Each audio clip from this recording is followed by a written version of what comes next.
बात स्वामी सत्यप्रकाश जी महाराज कह रहे थे।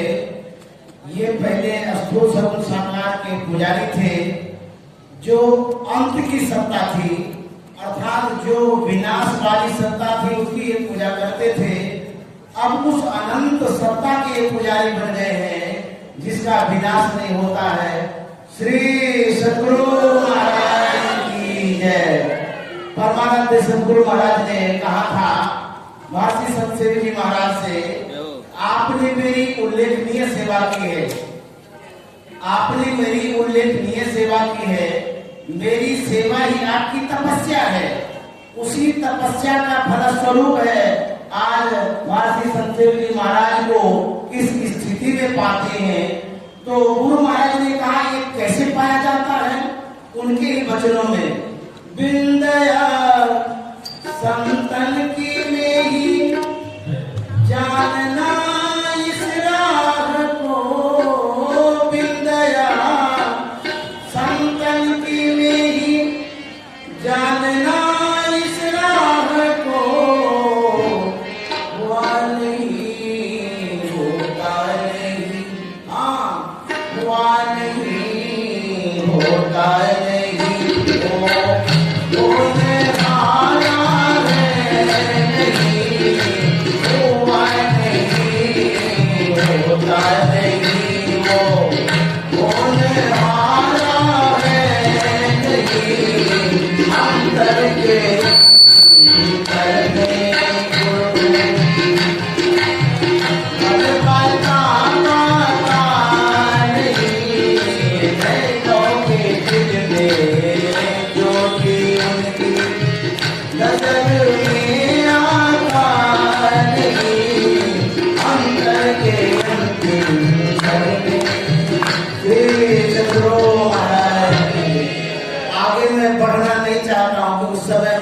हो गया है। आप लोग भी सोचेंगे कि जब महात्मा लोग माइक पकड़ते हैं तो छोड़ते ही नहीं है। हम लोगों को अच्छा लगता है बोलने में, सही में छोड़ने का मन नहीं करता है, लेकिन अब नहीं। अब स्वामी जी के पास जाऊंगा, डॉक्टर स्वामी विवेकानंद जी महाराज, जिनके इंतजार में हम लोग इतनी देर तक तपस्या किए, अब उनके अनुभवों को जानेंगे। डॉक्टर स्वामी विवेकानंद जी महाराज, आपसे निवेदन है आप अपने अनुभवों को हम सबों के सामने बांटें। श्री सद्गुरु महाराज की जय।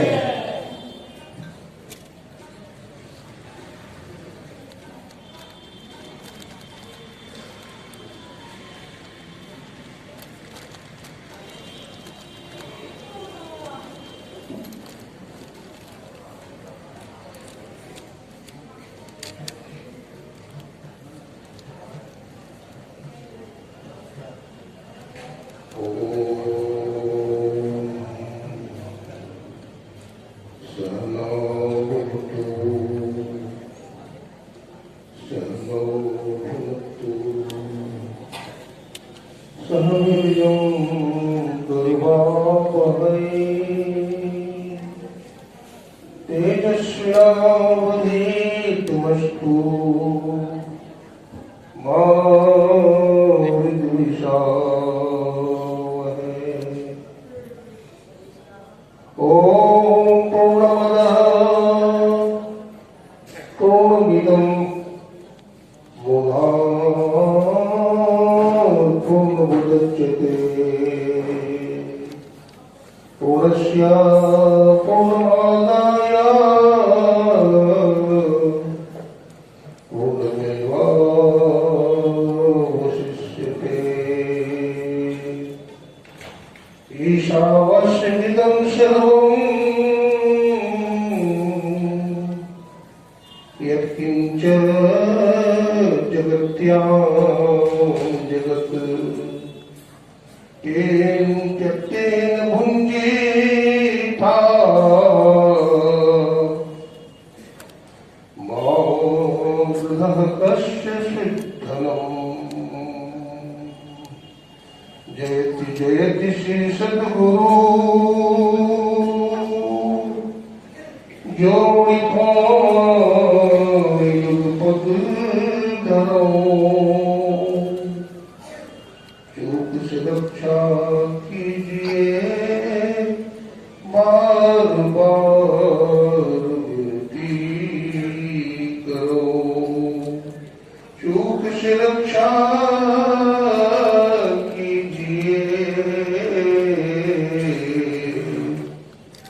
बार बार विनती करो। पूरी प्रेम से श्री सद्गुरु महाराज की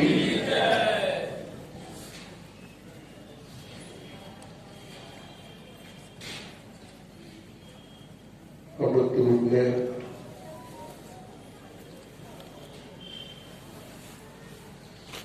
अनंत श्री विभूषित त्रैलोक्यवान विश्ववंदी दुर्गाधार कंकड़ में विराजमान परमाराध्य गुरुदेव के त्रैलोक पावन पदों में कोटि कोटि साष्टांग दंडवत प्रणाम। महर्षि कहें कि मस्तिष्क स्वरूप ब्रह्मलीन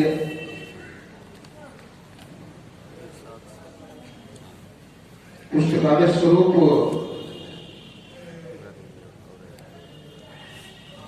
महर्षि चंचरी परमहंस जी महाराज उनके हृदय स्वरूप पूज्यपाद ब्रह्मलीन महर्षि साई स्वामी जी महाराज तथा संत मत के वर्तमान आचार्य महर्षि हरिनंदन भगवान जी महाराज के चरण कमलों में कोटि कोटि नमन करते हैं, प्रणाम करते हैं। मंच पर विराजमान हमारे परम आदरणीय स्वामी नवीन बाबा, स्वामी स्वरूपानंद जी महाराज, स्वामी सत्यप्रकाश जी महाराज तथा हमारे निष्काम कर्मयोगी हमारे मन संचालक जी महाराज, स्वामी विद्यानंद जी महाराज, इस आयोजन को कराने वाले सभी कार्यकर्तागण, सत्संग प्रेमी सज्जनों, भक्तिमती माताओं एवं बहनों, सत्संग की ज्ञान गंगा में गोता लगाते हुए सभी गुरु भक्तों का मैं हार्दिक अभिनंदन करता हूँ, सबको नमन करता हूँ, सबको प्रणाम करता हूँ। आप लोग बड़ी ही शांति ढंग से सुनिए, थोड़ी सी बात कहूंगा। आज का विषय बड़ा ही गूढ़ और गंभीर है।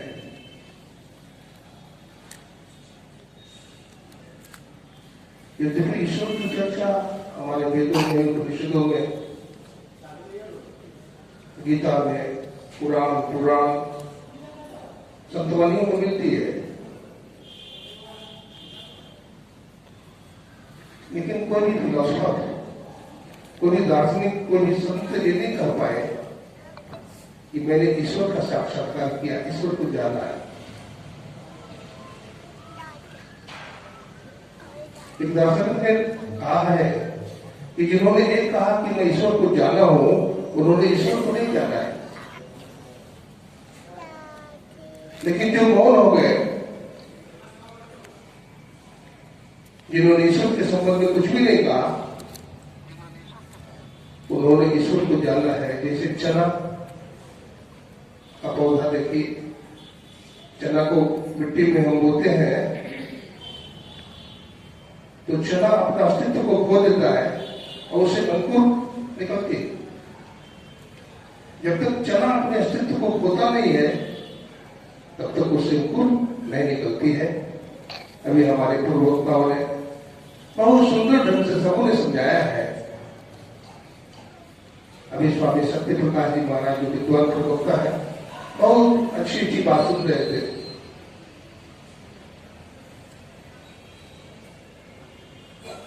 मैं आपसे कहता हूं, चश्मा की जरूरत किसके लिए है? जिनकी नजर कमजोर है। बैसाखी की जरूरत किनके लिए है? जो चल नहीं सकते।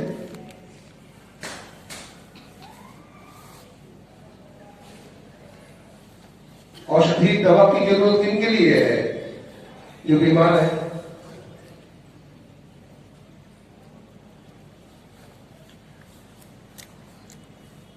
उपयोगिता के हिसाब से वस्तु की जरूरत पड़ती है। चर्चा मंथन शास्त्रों का चल रहा था। हमारे उपनिषद भी लिखा है अंधम तमम प्रविशन्ति एक विद्या उपासते, और उसी जगह एक श्लोक और है अंधम तमम प्रविशन्ति एक असंभूति उपासते। कर्मकांड की यद्यपि चर्चा है, अगर आप शास्त्र पढ़ेंगे तो हमारे शास्त्रों में सगुण और निर्गुण दो चीजों की चर्चा मिलती है। हमारे देश में अवतारवाद है,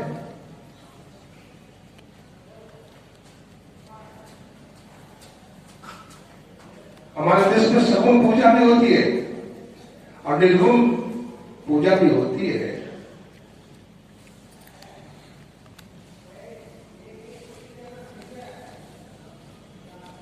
दो 2019 में मैं UAE गया था, यूनाइटेड अरब अमीरात। तो वहां भी एक विद्वान ने हमसे पूछा कि महाराज जी आप जो बिंदु और नाक बता रहे हो ये तो बहुत गजब की चीज है।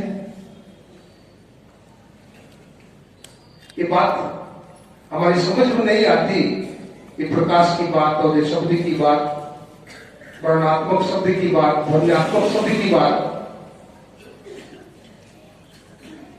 इन बातों को मैं समझ नहीं रहा हूं।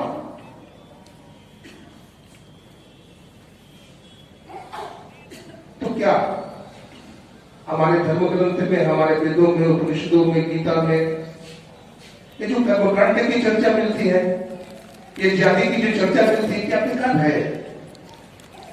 मैंने कहा बेकार नहीं है, लेकिन सबके लिए जरूरी नहीं है। देखिए हवाई जहाज उड़ता कहां है? आकाश में। हम लोग सड़क पर चलते हैं तो सड़क का नियम है कि बाईं ओर चलनी चाहिए। सड़क का नियम है बाईं ओर चलनी चाहिए, लेकिन सड़क का नियम हवाई जहाज को लगेगी? बोलिए, सड़क का नियम हवाई जहाज को नहीं लगेगी, क्योंकि हवाई जहाज उड़ान भरता। जो महापुरुष ध्यान साधना में आगे बढ़ गए उनको बैसाखी लेने की जरूरत नहीं है। यही बात हमारे स्वामी सतप्रकाश जी समझा रहे थे। लेकिन फिर भी इसका वर्णन तो है। हमारे जो धर्माचार्य भी जगत गुरु शंकराचार्य महाराज है ना, खंडन खंडन खाते हैं हमारे, खंडन खंडन खाते, खंड करके खा जाना। शास्त्रों में इतना वितंडावाद है, इतना जल्दवाद है, अगर वो सब बात कहा जा रहा है तो कहेंगे पागल हो गए। इसलिए उसकी चर्चा मैं नहीं करूंगा। तो फिर ऐसा क्यों? कर्मकांड की चर्चा है, अनेक प्रक्रिया की चर्चा है, क्या बेकार है? मैंने कहा देखो एक उदाहरण से समझो। हमारे देश में, भारतवर्ष में मूर्ति पूजा होती है। भगवान श्री राम की मूर्ति अथवा भगवान श्री कृष्ण की मूर्ति, दुर्गा माता की मूर्ति, काली माता की मूर्ति बहुत सुंदर रमणीक बनाया जाता है। ऋषियों का राज था। क्यों? मूर्ति कितना सुंदर क्यों बनाया जाता था?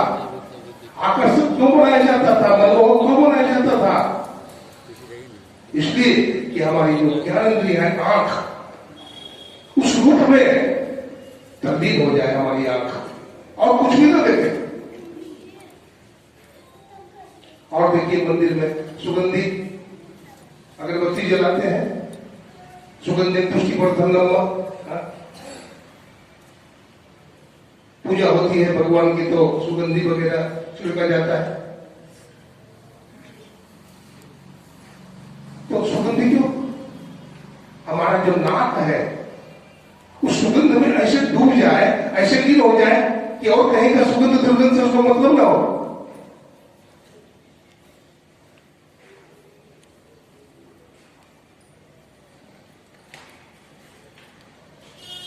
ये ऋषि मुनियों का एक खोज है, बेकार नहीं है, लेकिन सबके लिए जरूरी नहीं है। जिनको भूख लगी है उनके लिए भोजन जरूरी है, जिनको भूख नहीं लगी है उनके लिए भोजन जरूरी नहीं है, जिनको प्यास नहीं लगी है उनके लिए पानी जरूरी नहीं है। शास्त्रीय परंपरा है, इसको बढ़िया से समझना चाहिए, इसको बढ़िया से समझना चाहिए। आइए, हमारे विदेशों में दो तरह का दर्शन है, एक पाश्चात्य दर्शन है और एक इंडियन दर्शन है, इंडियन फिलोसफी जिसको बोलते हैं। फिलोसफी का मतलब होता है गंभीरता पूर्वक किसी चीज को देखना। हम भी किसी चीज को देखते हैं तो गंभीरता से देखें।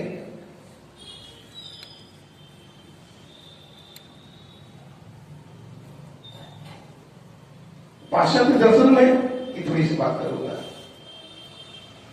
इमोशन का ओवरसोल है। स्पिनोजा का सब्सटेंसिया है, एनुअल खंड का अज्ञात एवं अज्ञेयवाद है, डाल्टन का परमाणुवाद है। डाल्टन महोदय ने कहा कि संपूर्ण संसार परमाणु से बना है। हमारे स्वामी स्वरूपानंद जी महाराज बतला रहे थे, इलेक्ट्रोमैग्नेटिक एनर्जी की चर्चा कर रहे थे। ये संसार परमाणुओं का संघात है, आइंस्टीन ने कहा। अगर परमाणु नहीं होता तो हमारे शरीर के टुकड़े टुकड़े हो जाएंगे। प्रोटॉन, न्यूट्रॉन, इलेक्ट्रॉन बाउंड करता है।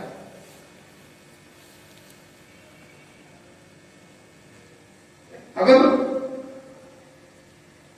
परमाणु का योग न हो तो चांद के टुकड़े टुकड़े हो जाए, सूरज के टुकड़े टुकड़े हो जाए और संपूर्ण ब्रह्मांड बिखर जाए। लेकिन फिर भी स्वामी विवेकानंद जी ने कहा था, ऐ अमेरिका के लोगों, यदि तुम धर्म को नहीं समझ सके, यदि तुम ईश्वर को नहीं समझ सके तो तुम्हारा भौतिक बात चकनाचूर हो जाएगा। श्रद्धात्मा उस परमात्मा को, उस ईश्वर को समझो। तो ईश्वर परमात्मा के संबंध में विदेशों में अथवा पाश्चात्य दर्शन में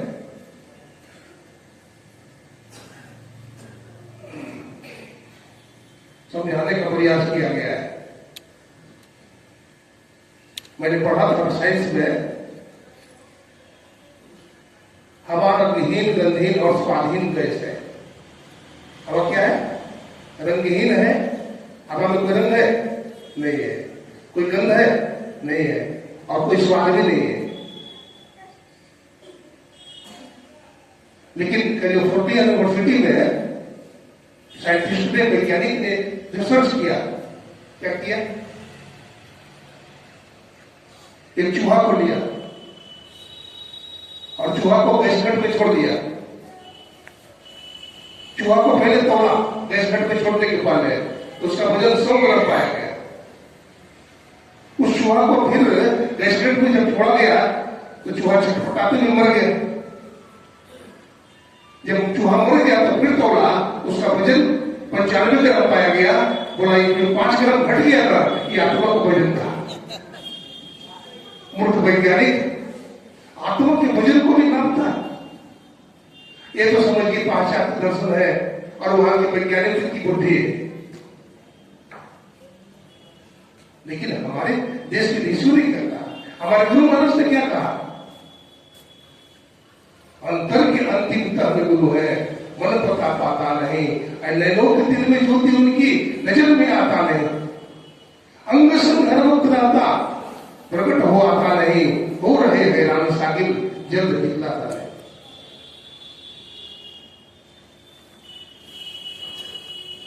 तो उस ईश्वर का, परमात्मा का ज्ञान हमें क्यों नहीं होता है?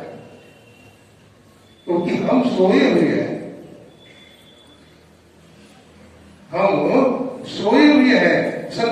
महात्मा जगाते हैं, उपनिषद के ऋषि जगाते हैं, उत्तिष्ठता जागृत प्राप्य वरान्य बोधत चुष्य धारा निशिता दुर्गत्या दुर्गम पथस्थ कवियो वदंती।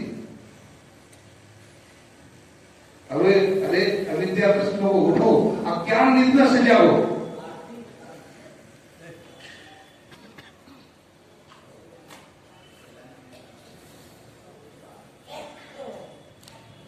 जैसे जैसे देखिए अभी हम लोग जगे हुए हैं, तो हम लोग अभी कहाँ है? आंख